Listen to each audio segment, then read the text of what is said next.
Hello, well, welcome back to the Radiant You podcast.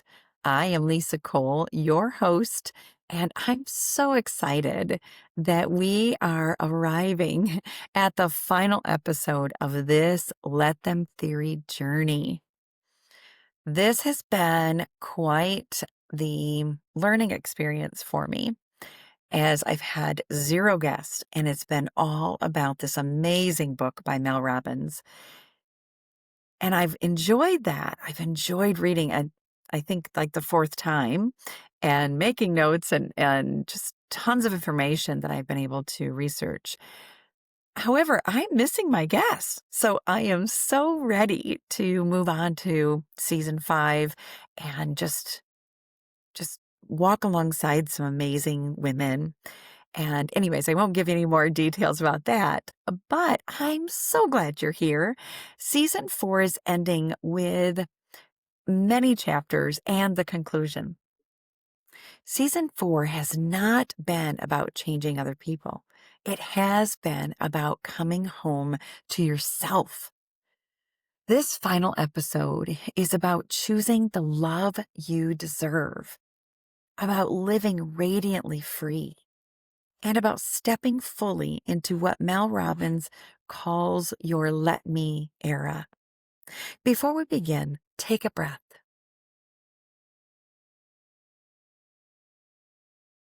If you're at home, get comfortable. Grab your journal, your workbook, something warm to drink.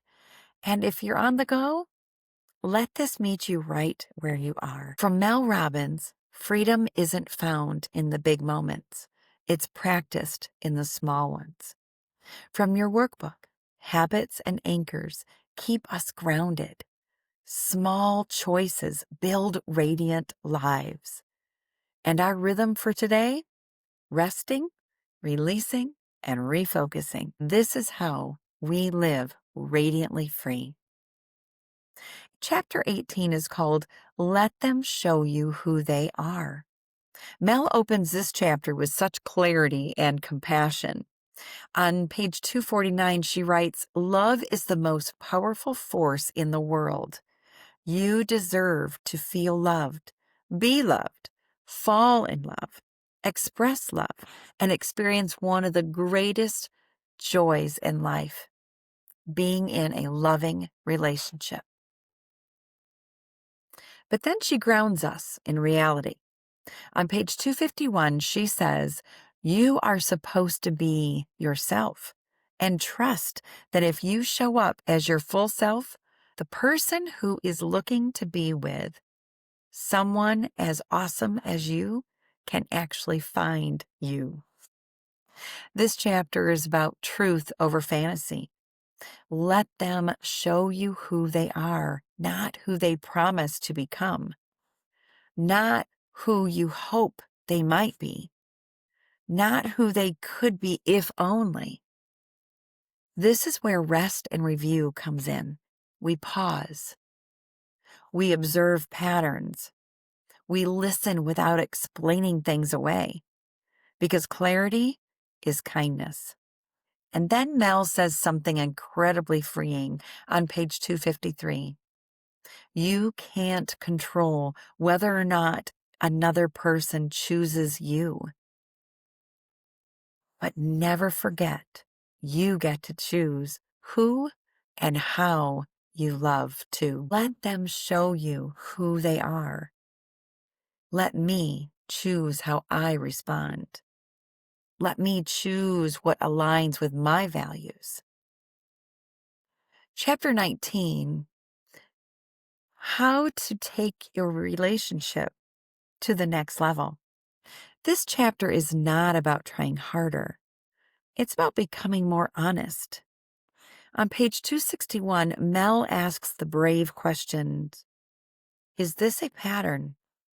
Am I chasing people who won't commit? Do I love the chase more than the relationship? She reminds us that if you're always finding yourself drawn to emotionally unavailable people, it's not coincidence. It's a pattern. And on page 262, she shares research showing that new relationships often repeat the same dynamics as old ones, unless we do the inner work. This is where release and renew becomes essential. Release the fantasy.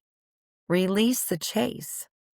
Release the belief that love must be earned. And then on page 267, Mel gives us one of the most empowering reframes. We do not deserve table scraps.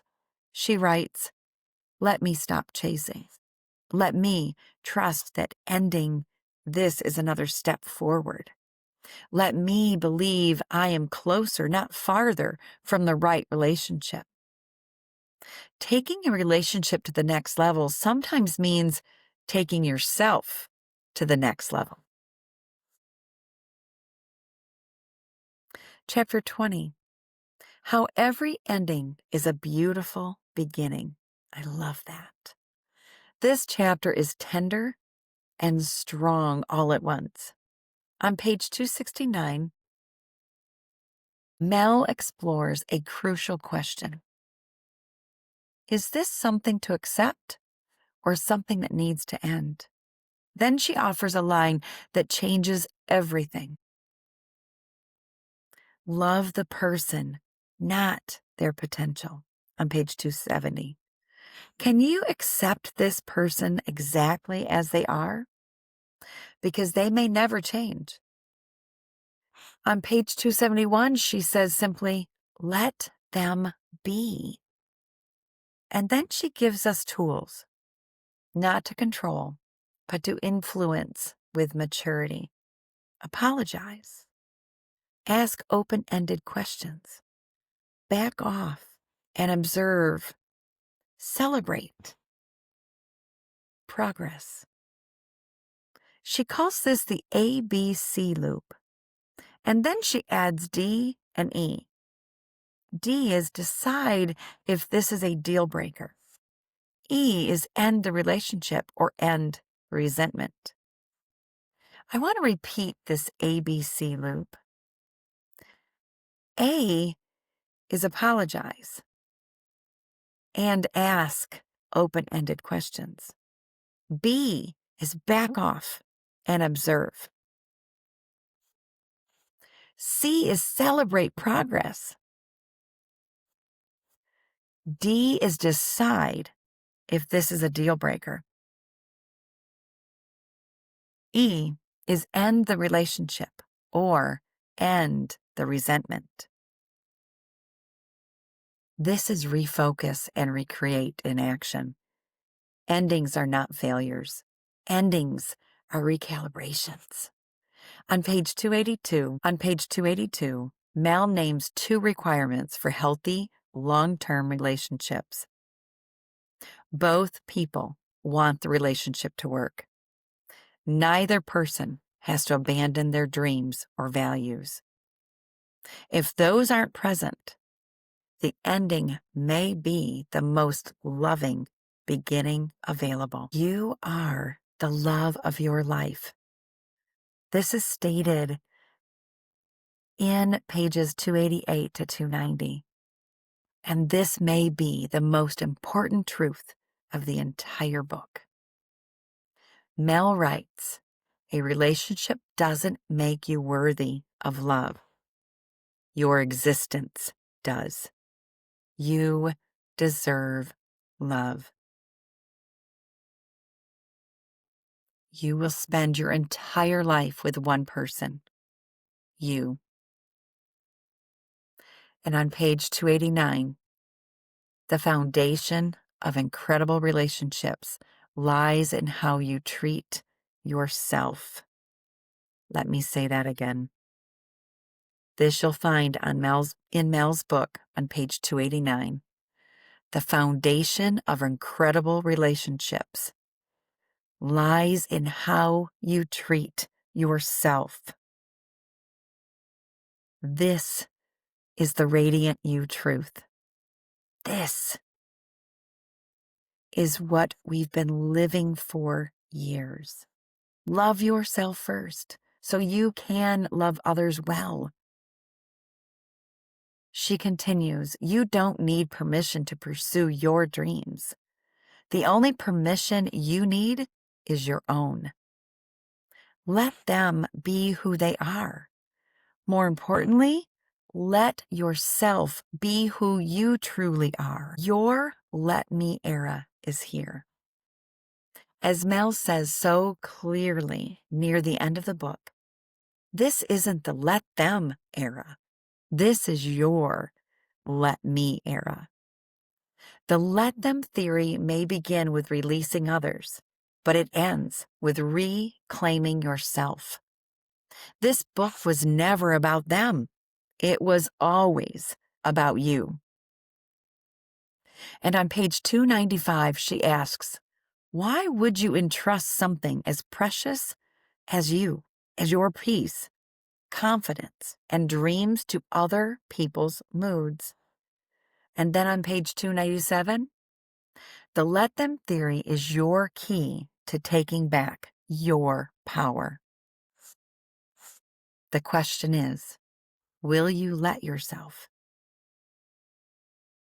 Your let me era is not about becoming selfish. It's about becoming self-led. It's the season where you stop asking, is this okay with everyone else? And start asking, is this aligned with who I am becoming? Your let me era sounds like this. Let me trust my instincts. Let me listen to my body. Let me honor my values.